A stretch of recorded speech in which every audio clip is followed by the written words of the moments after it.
This is Anne-Marie Band from thetradingbook.com, and we are here at the Traders Expo in Brooklyn, New York, with Amelia Bourdeau of Market Compass LLC. How are you? I'm good. How are you? I'm glad to be here. Yeah, that's great that you're here, especially with all kinds of things going on in the world today. Now, at Market Compass, you help folks and your clients find a gauge for the future and what needs to be going on in the market space for them to feel a sturdier rate and things moving forward. What would you say to us if we were looking at the charts and reading the news saying, gosh, what's next? Right. So the Fed had an emergency 50 basis point rate cut this week. It's emergency because it was inter-meeting between two scheduled meetings. So that's a big deal, and that hasn't happened since the financial crisis.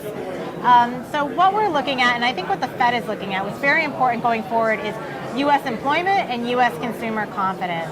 So if these kind of supply shocks that we're seeing, and supply meaning meetings being canceled and factories in China closing down and not perhaps being able to supply goods to the U.S. economy through their export bases, if that starts to ramp up and affect or impact the U.S. consumer confidence in the United States starts to slow, and consumers retrench from spending or going out to eat or taking airline flights like they might start to be now, that can impact the economy in a larger way because consumer spending is 2/3 of the U.S. economy.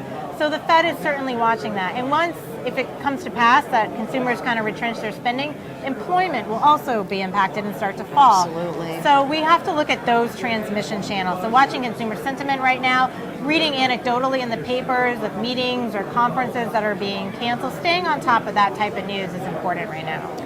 Thank you very much, Amelia. That's great news, and certainly things for us to watch. If we wanted to find out more about Market Compass, where would we go? You can go to my website, www.marketcompassllc.com. Sign up for my free content. Take a look at the webinar tab. I have a monthly global event risk webinar, which is really pertinent right now. Yes, absolutely. Okay. All right. Thank you so much, Amelia. Thanks. Look forward Thanks to for seeing joining you in, soon. everyone. Take care.